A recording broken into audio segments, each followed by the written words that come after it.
जैन।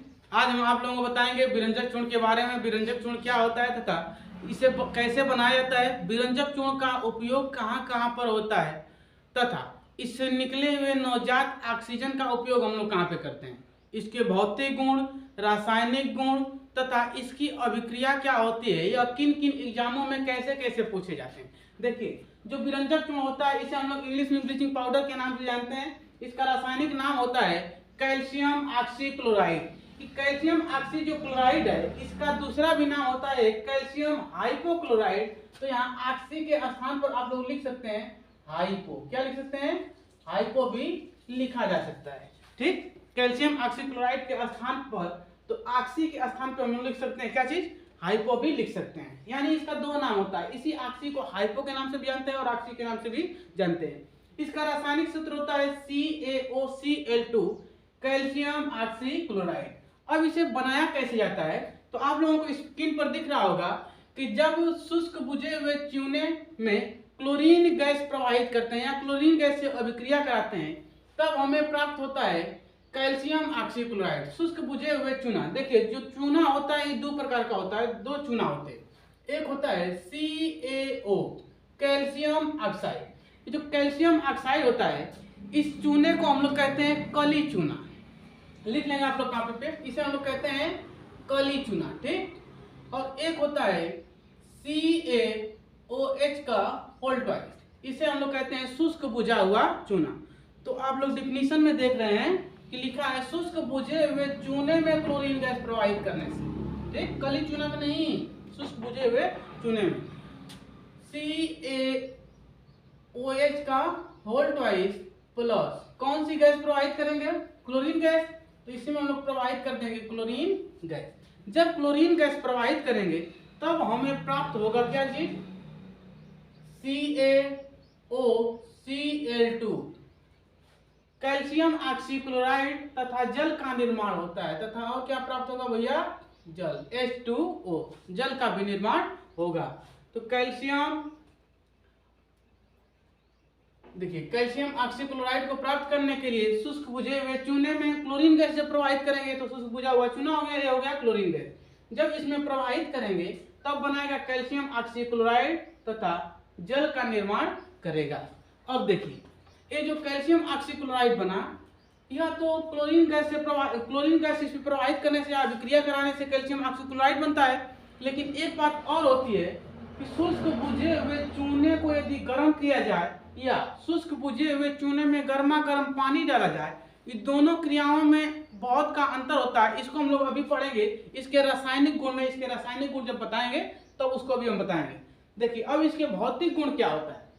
इसका जो भौतिक गुण होता है, भौतिक गुण क्या होता है तो इसको देख लेंगे। बैलेंस है ना, बैलेंस अगर ना होगा तो कर लिया जाएगा बैलेंस। बैलेंस वैसे होना चाहिए, बैलेंस तो है। ठीक, देखिए एक ऑक्सीजन इधर, एक ऑक्सीजन इधर, ऑक्सीजन की संख्या 2, ऑक्सीजन की संख्या इधर भी 2, क्लोरीन कितना है 2, क्लोरीन 2, ऑक्सीजन हो गया पूरा। कैल्शियम कितना है 1, कैल्शियम है 1, बैलेंस है। चलिए अब हम लोग जाने इसके भौतिक गुण के बारे में।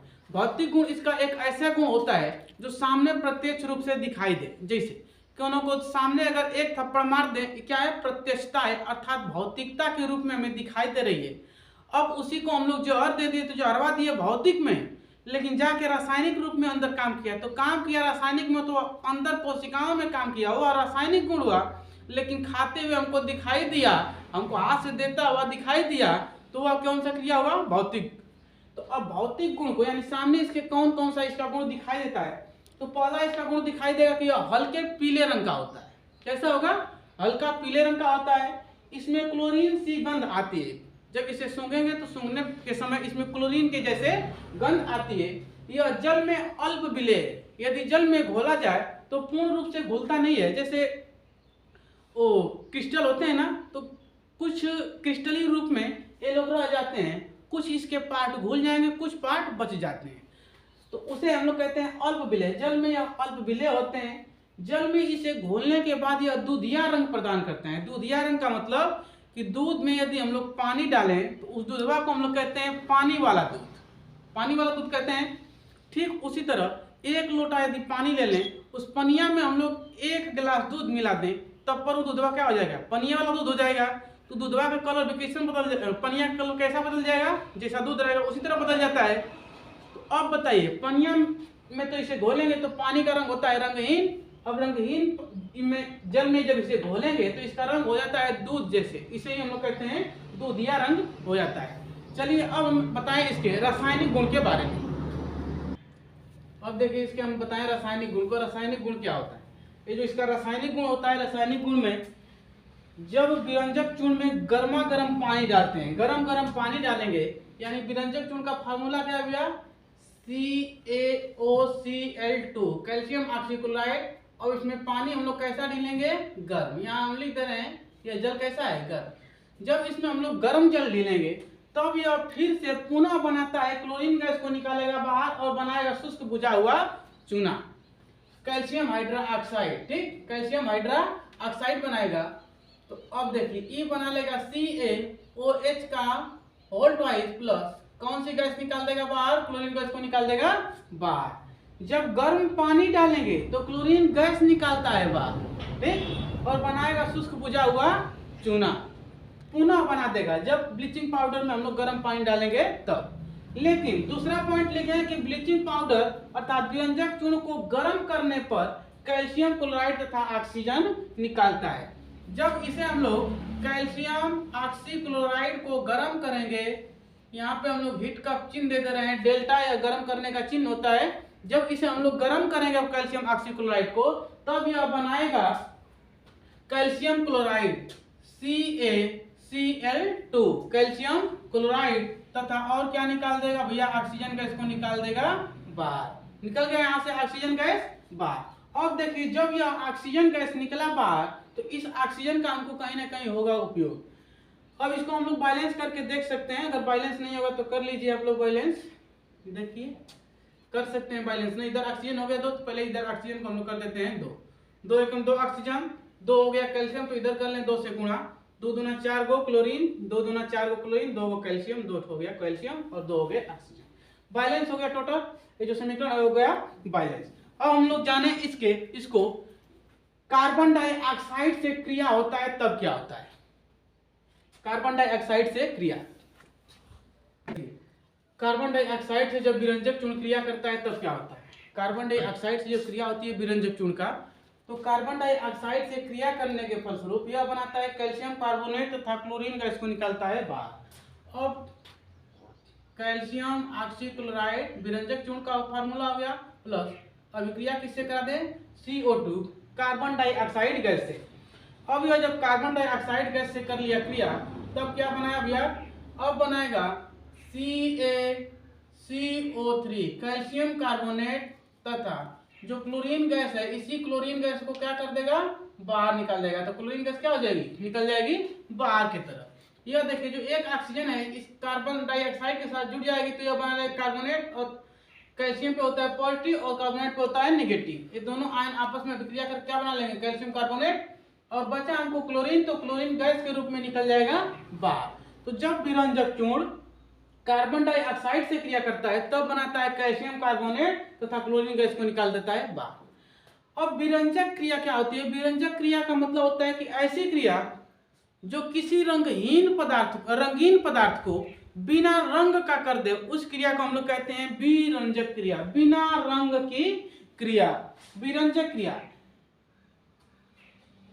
यहां जब लिखना चाहिए था, लिखेंगे जब विरंजक चूर्ण तनु अम्ल HCl से क्रिया करता है तब हाइपोक्लोरस अम्ल बनाता है और पुनः अपघटित होकर नवजात ऑक्सीजन देता है। देखिए ये तो हो गया हम लोगों का कार्बन डाइऑक्साइड से क्रिया। अब हम लोग जाने इसके विरंजक क्रिया के बारे में।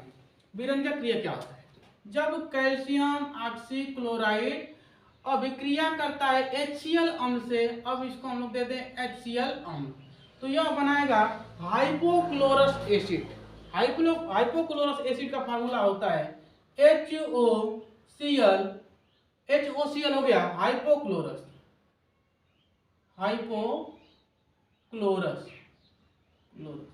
हाइपोक्लोरस अम्ल बनाने के साथ साथ अब देखिए बना लिया क्या, HOCl बना लिया HOCl। अब बचा का CaCl2 कैल्शियम क्लोराइड, बचा कैल्शियम क्लोराइड, तो अब बना लेगा CaCl2, कैल्शियम क्लोराइड बना लिया। अब आप लोग देख सकते हैं बैलेंस है कि ना, समीकरण यदि बैलेंस होगा तो बताइएगा। कैल्शियम 2 1 3 1 और इधर 2 3, ऑक्सीजन 1 1 2 नहीं 1, तो ऑक्सीजन हो गया इधर 1। इधर देखेंगे अब फिर कैल्शियम 1 तो कैल्शियम भी 1, हाइड्रोजन इधर 1 बचा तो हाइड्रोजन भी हो गया 1। तो समीकरण क्या है, बैलेंस है।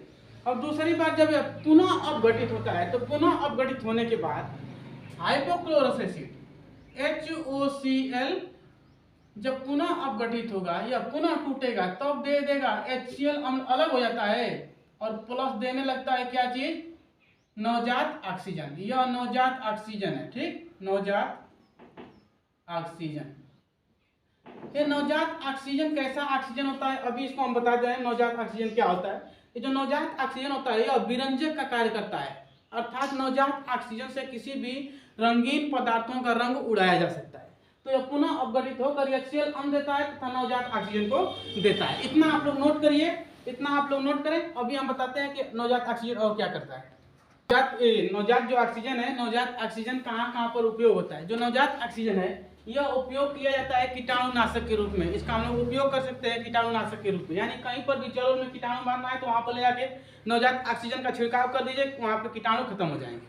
यह रंग उड़ाने के काम में आता है, अर्थात कपड़ों का रंग भी उड़ा सकता है, विरंजक का कार्य करता है। अर्थात किसी भी कपड़ा वपड़ा का यदि रंग उड़ाना है तो नवजात ऑक्सीजन का उपयोग कर सकते हैं। देखिए अब यहाँ पर हम सिंपल समझने के लिए आप लोगों को लिख दिए हैं रंगीन पदार्थ, यानी कोई रंगीन पदार्थ है, कोई मान लेते हैं स्वेटर में रंगीन है, ठीक है, स्वेटर रंगीन है, रंगीन पदार्थ प्लस नवजात ऑक्सीजन। नवजात ऑक्सीजन को हम लोग यदि इस पे डालें तो ये कैसा कर देगा, रंगहीन पदार्थ। स्वेटर को कैसा कर देगा, रंगहीन कर देगा। यानी इन्हीं से मिलाकर बनाया जाता है आला, जो मार्केट में बिकता है आला, जो आला होता है कपड़े का दाग छुड़ाने वाला, वही उसी में मिलाया जाता है इस नवजात ऑक्सीजन का, जिससे हम लोग कपड़े पर से दाग हटाते हैं। यदि कोनो रंगीन पर लगा दिए तो उसका रंगों छूट जाता है। अब देखिए कैल्शियम ऑक्सीक्लोराइड अर्थात विरंजक चूर्ण का हम लोग उपयोग कहाँ कहाँ पे करते हैं, विरंजक चूर्ण का उपयोग कहाँ कहाँ पे किया जाता है। पहला कि इसे कीटाणुनाशक के रूप में करते हैं। कीटाणुनाशक के रूप में क्या होता है, जैसे जल को शुद्ध करना है या कहीं पर नाली वाली में कीटाणु फैले हैं तो उस नाली में विरंजक चूर्ण को छेड़ दीजिए, वहां पे कीटाणु खत्म हो जाएंगे। किसी भी मशीन में कीटाणु फैले हैं तो उस मशीन में भी डाला जाता है, जो छोटी वाली मशीन होती है ना 4 नंबर वाली, उसमें भी उसका वो नीचे का जो वाल्व होता है वाल्व को हटाकर डाला जाता है, जिसे हम लोग कपाटी कहते हैं। कपटिया को हटाकर तब इसी को घोल के डाला जाता है विरंजक चूर्ण को। तो जल को शुद्ध करने में, किसी तालाब में यदि कीटाणु हो गए हैं, छोटे छोटे बैक्टीरिया आ गए हैं तो उसको शुद्ध करने में, ठीक। क्लोरोफार्म बनाने में, क्लोरोफार्म एक ऐसी दवा होती है, रासायनिक पदार्थ होता है जो निश्चेतक का काम करता है, यानी किसी को भी सुंघाने के बाद वो बेहोश हो जाता है। फिल्म में देखेंगे हीरोइनिया को चुराना रहता है, हीरोइनिया से कुछ काम लेना रहता है तो गुंडा लोग कैसे हीरोइन के पास जाएंगे, बतियाते बतियाते रुमाल में लिए रहेंगे, तुरंत सटा देंगे और सटाने के बाद हीरोइन बेहोश, हीरो और परेशान, हीरोइन को लेके फरार। तो वो होता है क्लोरोफार्म। क्लोरोफार्म आगे हम लोग अगले टॉपिक में पढ़ेंगे। क्लोरोफार्म को बनाने में चीनी का जो सफेद रंग होता है तो यही ब्लीचिंग पाउडर का उपयोग करके चिनिया को एकदम सफेद बना दिया जाता है। तो चीनी को सफेद बनाने में ब्लीचिंग पाउडर का उपयोग होता है, चीनी को सफाई करने में, ठीक। रंग उड़ाने तथा ऊन को सिकुड़ने से बचाने में भी इसका उपयोग होता है। यदि कोई भी रंग को उड़ाना है तो रंगों को हम लोग उड़ा सकते हैं ब्लीचिंग पाउडर से। ऊन यदि सिकुड़ रहा है तो ऊन को सिकुड़ने से बचाने में भी इसका उपयोग होता है। तो यह हो गया आज हम लोगों का विरंजक चूर्ण। विरंजक चूर्ण हो गया आज के लिए। अब उम्मीद करते हैं आप लोगों को समझ में आया होगा। तब तक के लिए जय हिंद। अब हम मिलेंगे अगले वीडियो में अगले टॉपिक के साथ।